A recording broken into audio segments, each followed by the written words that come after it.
कल की क्लास में हमने देखा था कि संस्कृत भाषा के कौन कौन से उपसर्ग हैं, कितनी संख्याएं उनकी और कौन कौन से थे। एक बार रिवीजन करते हैं उनका कौन कौन से थे। हमारा टॉपिक चल रहा था उपसर्ग वाला, और उपसर्ग में पहला टॉपिक था हमने पढ़ा था संस्कृत भाषा के उपसर्ग। संस्कृत भाषा के उपसर्ग और इनकी संख्या थी 22। अगर प्रश्न पूछा जाए कि संस्कृत भाषा में उपसर्गों की संख्या कितनी होती है तो उत्तर मिलेगा कितनी, 22 उपसर्ग होते हैं संस्कृत भाषा के। और इसका एक सूत्र था AH P4 N3 S2 D2 U2 और B1। ठीक है, इस सूत्र की सहायता से, इस ट्रिक की सहायता से संस्कृत भाषा के उपसर्गों को आसानी से याद किया जा सकता है। चाहे हम किसी कंपटीशन की तैयारी कर रहे हैं, हर कंपटीशन की दृष्टि से ये उपसर्ग बहुत ही महत्वपूर्ण है, और विदाउट ट्रिक, बिना सूत्र के इनको याद करना ही मुश्किल है। इस सूत्र की सहायता से हम इन उपसर्गों को आसानी से याद कर सकते हैं। ठीक है, आज हम पढ़ते हैं हिंदी भाषा के उपसर्ग। हिंदी भाषा के उपसर्ग।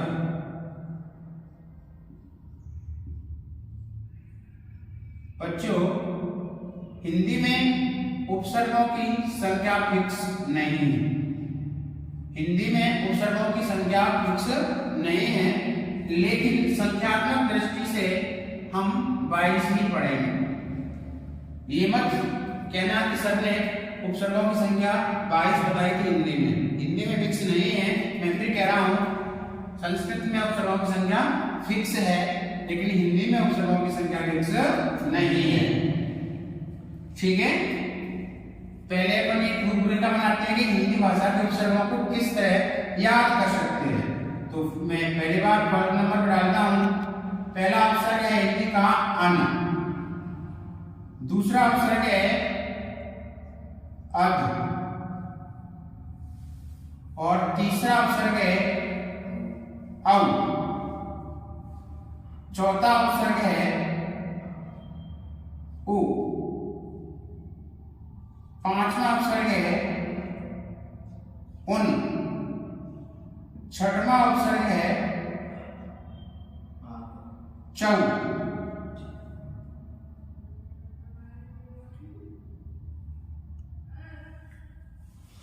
इसके बाद है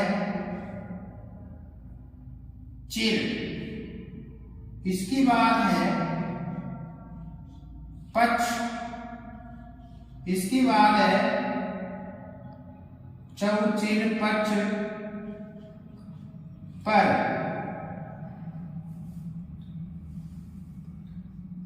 भर, 11वें नंबर पर है विन, और 12वें नंबर पर है ती, बिन ती। इसके बाद है दू, इसके बाद है पच, पर, भर, बिन, ती, दू। इसके लिए बहु, बिनती, बहु। इसके बाद है क, का, क, का, कु, क, का, कु। इसके बाद है न,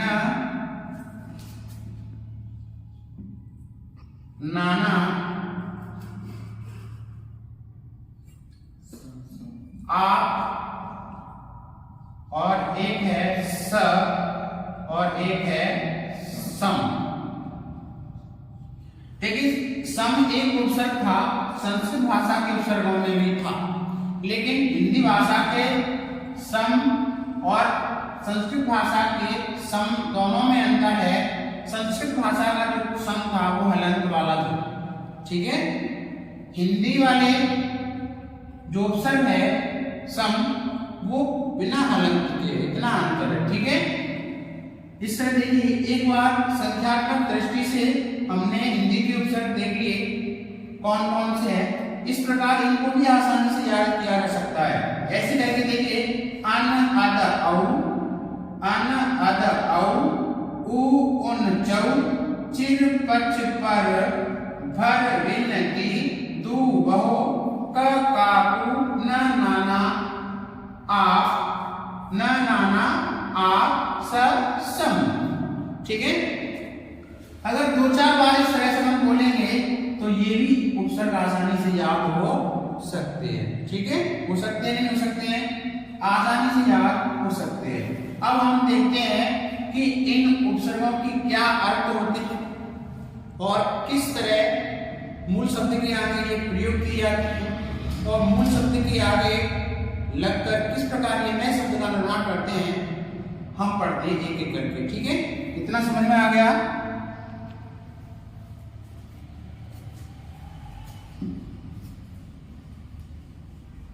अब एक एक करके अपन 1 by 1 इन उपसर्गों को देखेंगे हिंदी की। तो पहला उपसर्ग है हिंदी का, पहले उपसर्ग का नाम है अन। पहले उपसर्ग का नाम है अन उपसर्ग है। और अगर आपसे पूछा जाए कि अन उपसर्ग का अर्थ क्या है, तो अन उपसर्ग का अर्थ होता है नहीं। अन उपसर्ग का अर्थ क्या होता है? नहीं भी होता है और निषेध भी होता है। क्या होता है? मना करना। इन दो अर्थों के संदर्भ में ये अन उपसर्ग लगता है। ठीक है, इसके बाद शब्द निर्माण करें इनसे, तो देखिए एक शब्द, मूल शब्द तो है क्या? मेल। मूल शब्द क्या है? मेल। और इसमें अन लगा दीजिए, क्या बन जाएगा? अनमेल। अनमेल। एक शब्द है मोल। क्या है? मोल।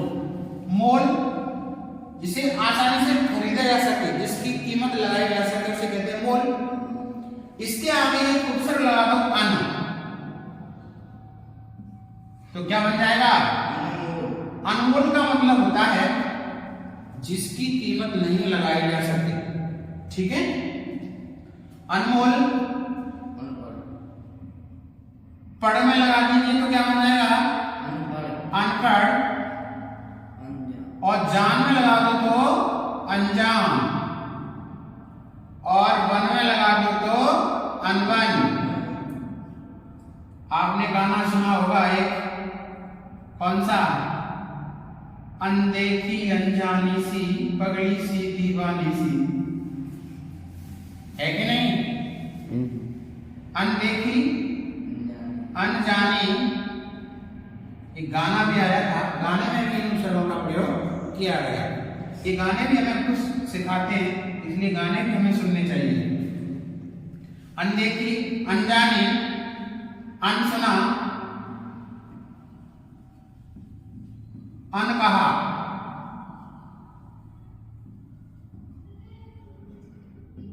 ठीक है, इस तरह से हमारा पहला अक्षर कौन सा हो गया? अन। अन के अर्थ होते हैं तो नहीं के संदर्भ में भी प्रयोग होता है, निषेध के अर्थ में भी प्रयोग होता है। ठीक है, और शब्द हमारे ये हुई गए। इसके बाद दूसरे नंबर पर चलते हैं अर्ध। दूसरे नंबर का अक्षर क्या है हमारा? अर्ध। और इस अर्ध का अर्थ होता है आधा, हाफ। इसका क्या होता है? आधा। जैसे प्रातःकाल को हम पुष्प देखते हैं, प्रातःकाल जो पुष्प देखते हैं वो कैसा होता है? आधे खिला होता है। कैसा होता है? आधे खिला। माँ खाना बनाती है तो पकने से पहले खाना कैसा होता है? अध पका। कैसा होता है? एक शब्द आप बहुत प्रयोग करते हो कि मैंने आज इसमें बहुत पिटाई करी, बहुत पिटाई करी, इतनी पिटाई करी, इतनी पिटाई करी कि वो मार खाते खाते अधमरा हो गया। मरा नहीं, क्या हो गया? अधमरा हो गया। कौन? वो कुत्ता भी तो हो सकता है, कुत्ता ही भी मार सकते हैं। अधमरा, अध जला। पहली बार जब रोटी बनाते हैं तो रोटी जल जाती है। अध जला, अध पका, हद खिला। ठीक है, पहला अक्षर अन, दूसरा अर्ध। अन का अर्थ नहीं और निषेध और अर्ध का अर्थ आधा। ठीक है, इसके बाद तीसरे नंबर का अक्षर क्या है?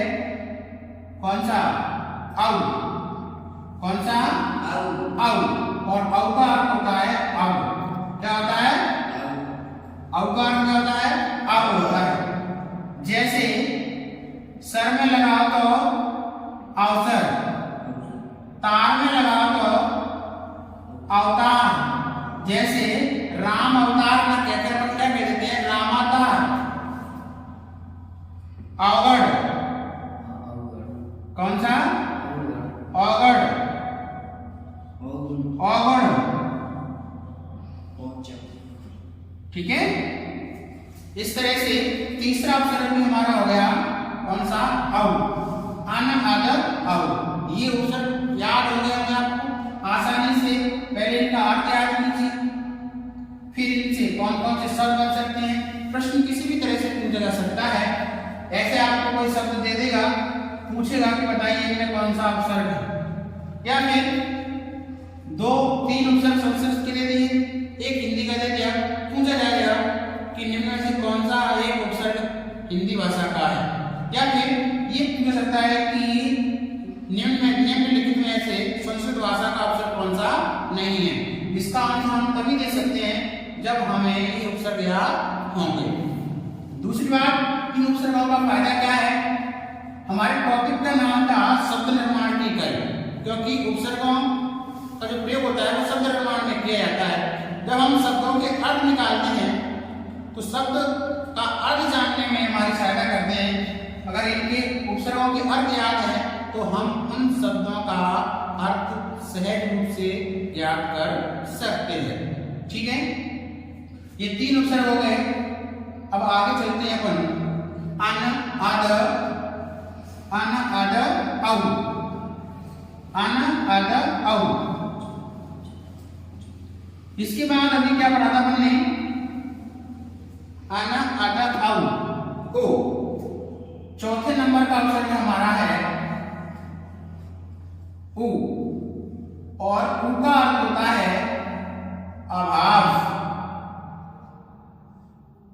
अभाव या रहित, अभाव या रहित। ये अभाव क्या होता है? ये अभाव होता है किसी वस्तु की कमी, किसी वस्तु का न होना, ये अभाव और रहित कहलाता है। ठीक है, तो उ के दो अर्थ हो गए, अभाव भी और रहित भी। इससे शब्दों का निर्माण करें। चक्का में लगाओ तो उचक्का, क्या बन गया? उचक्का। और उमंग, उमंग हो जाए क्या? उमंग और उचक्का। उजाड़,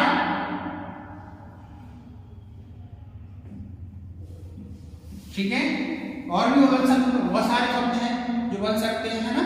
और कौन कौन से हो सकते हैं? चलिए, कोई दिक्कत नहीं है। इसके बाद है उ, उन। उन, उनका अर्थ है कम। उनका अर्थ क्या होता है? कम या एक कम कह लीजिए। ठीक है, शब्द का निर्माण करें।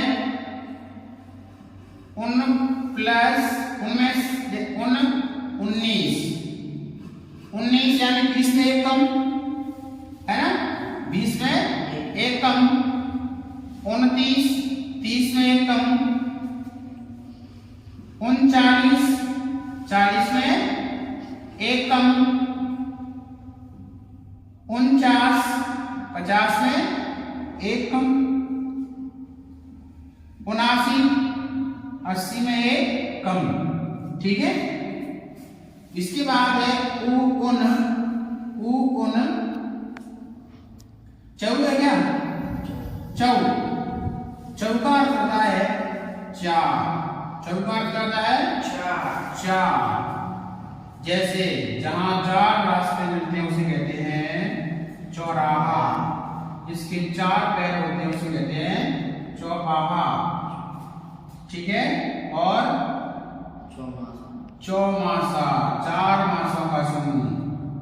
चौतरफा, चौतरफा। ठीक है, इस तरह से। इसके बाद है चिर। कौन सा? और चिर का मतलब होता है सदैव। चिर का मतलब होता है सदैव। स्थाई में लगाओ तो चिर स्थाई। यौवन में लगाओ तो दिखाई दे रहा है ना, चिर यौवन। परिचित में लगाओ तो क्या बन जाएगा? चिर, यहां में लिखेगा उसको ऊपर देखते हैं ना, इसको ऊपर देखते हैं ना,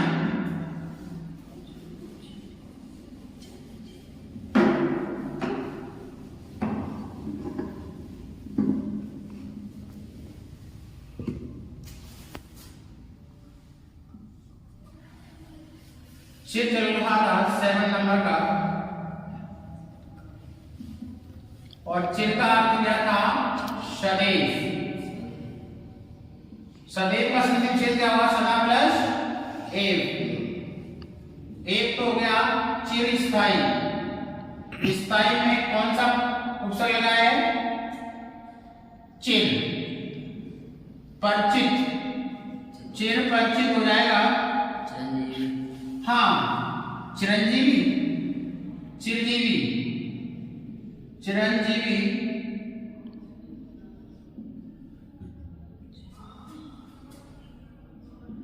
चिरकाल।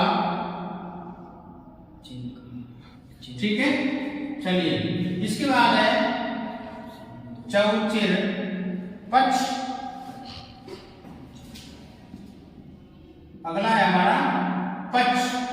कौन सा अक्षर है? पक्ष। और पक्ष का अर्थ होता है 5। मेल में लगाओ तो पचमेल, पड़ा हुआ पचमेल मिठाई 5 तरह की।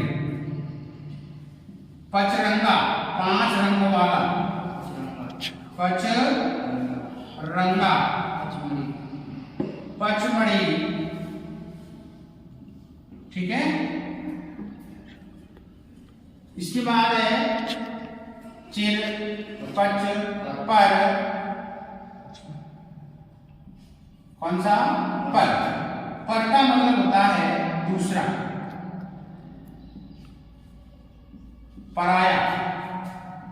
पर प्लस उपकार बराबर परोपकार। Very very important. परोपकार में कौन सा उपसर्ग है?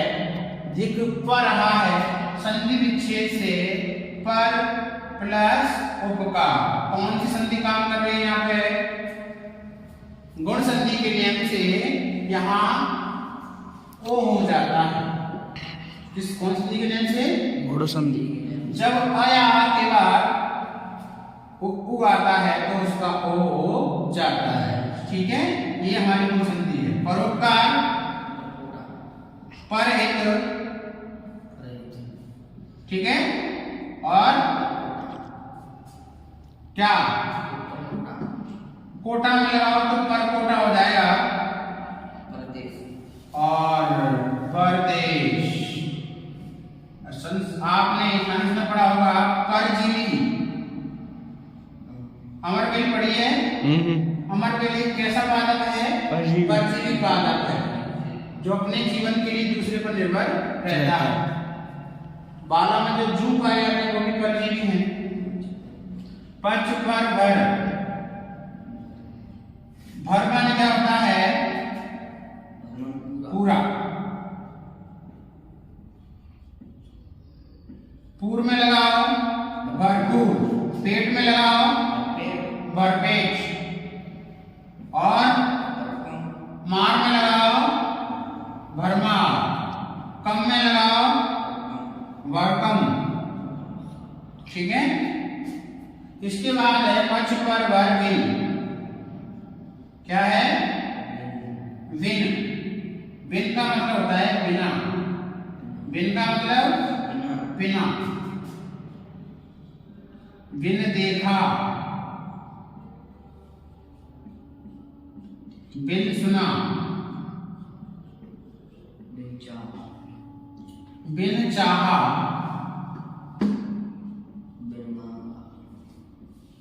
बिन मांगा, बिन मांगे मोती मिले, मांगे मिले नहीं, मांगन से मरना वाला, यह सतगुरु की सीख। इस तरह से हो गया हमारा चिर भी हो गया, पर पच हो गया, पर हो गया, भर हो गया, बिन हो गया। इसके बाद चलते हैं अपन 12वें नंबर के अवसर पर। कौन से नंबर पे? 12वें नंबर का अवसर पढ़ते हैं अपन।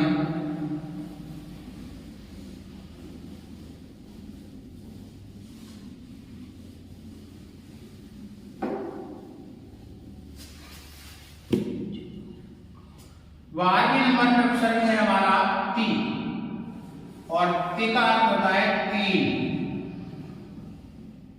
रंगा में लगाओ तो तिरंगा, गुना में लगाओ तो तिगुना, और राहा में लगाओ तो तिराहा, कोना में लगाओ तो तिकोना, और ठीक है, इस तरह से ये बनते हैं। पच पर वर बिन ती, बिनती कितनी थी? 2। कितनी थी? 2। दु का मतलब होता है 2। गुना में लगाओ तो दुगुना, पहरी में लगाओ तो दोपहरी। बताओ पहर किसे कहते हैं? पहर में कितना समय होता है? पहर में समय होता है 3 घंटे का। कितने का? कितने का? 3 घंटे का समय होता है पहर में। और कितने 24 घंटे पहर होते हैं? 8 पहर होते हैं, 8 की 24 घंटे। ठीक है, दोपहरी हो गई, और दुगुना दोपहरी, दुगला, दुबला हो सकता है क्या? नहीं होगा। और इसमें का मतलब 2 हो, दुगुना दोपहरी। आपने देखा होगा बच्चियां जो दुपट्टा डालती हैं, दुपट्टा, दुपट्टा फोल्ड करके आया था, इसके 2, एक इधर से और एक इधर से, इसलिए इसको कहते हैं दुपट्टा। आपने बंदूक देखी होगी जिसमें 2 नलकी सी होती है, इसे कहते हैं दुनाली। क्या कहता है? दुनाली। ठीक है, इसके बाद है बहु। क्या है? बहु का मतलब बहुत। वचन में लगाओ तो बहु वचन, भुज में लगाओ तो बहुभुज, पद में लगाएंगे तो आपने 2 पढ़ा होगा मैथ में, बहुपद। इनकी संख्या बहुत हो उसे कहते हैं बहुसंख्यक। क्या कहते हैं? बहुसंख्यक। बहुसंख्यक। ठीक है, ओके। इसके बाद है पच पर भर विनती, इससे क का कुम। क माने क्या होता है? बुरा। पूत में लगाओ तो लंक में लगाओ तो कलंक, और क्या हो सकता है? कपूत हो गया, कलंक हो गया, कुमार नहीं हुआ, कुमार में तो कु होगा, कुमार में कु होगा। इसकी बात है का माने क्या होता है? इस माने क्या होता है? का यर में लगाओ तो कायर, जल में लगाओ तो काजल। ठीक है, किसमें लगाएंगे? जल में लगाओ तो काजल। ठीक है, ये हो गया।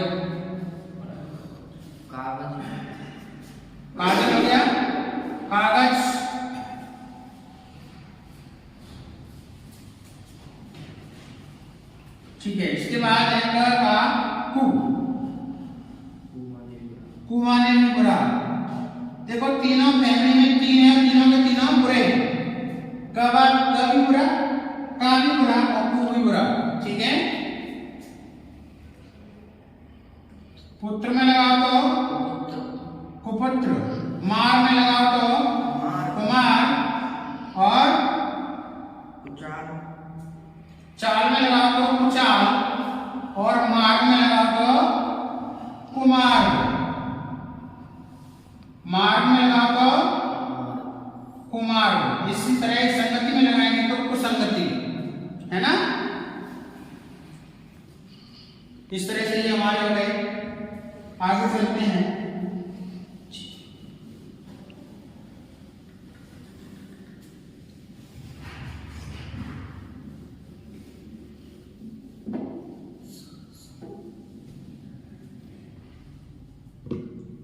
कितने नंबर हो गए थे? 17। 18वें नंबर पर है का कु, न का मतलब नहीं। कुल में लगाओ तो नकुल, आस्तिक में लगाओ तो नास्तिक। पूछा जा सकता है कि नास्तिक में कौन सा अक्षर है, न या ना, तो कौन सा? न। एक शब्द है नेति, इंपॉर्टेंट, इसका संयोजन करेंगे तो न प्लस इति और संधि के नियम से बन जाता है नेति। ये नेता की पत्नी नेति नहीं है, है ना। नकुल, नास्तिक, नेति और एक हो जाएगा नगण्य, नगण्य, न के बराबर जिसे गिना है नगण्य। चलिए इसके बाद है न नाना। नाना का मतलब क्या होता है? विविध, बहुत सारे। रूप में लगाएंगे तो नाना रूप, विकार में लगाएंगे तो नाना विकार और जाति में लगाएंगे तो नाना जाति। ना नाना। इसके बाद है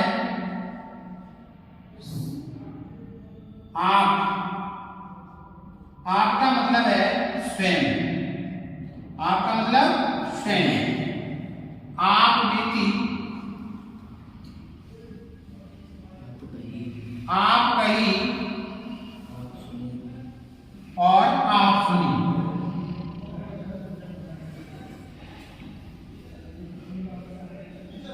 ठीक है। इसके बाद है स। स का मतलब होता है, क्या होता है? सहित। स का मतलब होता है सहित। सपरिवार, क्या होगा? सपरिवार, सजल, हाँ पूत में लगाओ तो सपूत, पथ में लगाओ तो सपथ। ठीक है। लास्ट बचा है हमारा सम। कौन सा? सम। और सम का अर्थ होता है समान। क्या होता है? समान। तल में लगाओ तो समतल, दर्शी में लगाओ तो समदर्शी। क्या? कोण में लगाओ तो समकोण, समकोण में लगाए तो समकोण। ठीक है। इस तरह हिंदी भाषा के हमारे 22 उपसर्ग हो गए। कौन से उपसर्ग हो गए? 22 उपसर्ग हो गए। और 22 उपसर्गों को एक दृष्टि में अपन कैसे याद कर सकते हैं वो एक बात देखिए। 22 उपसर्गों को एक दृष्टि से किस तरह से हम याद कर सकते हैं वो देखिए।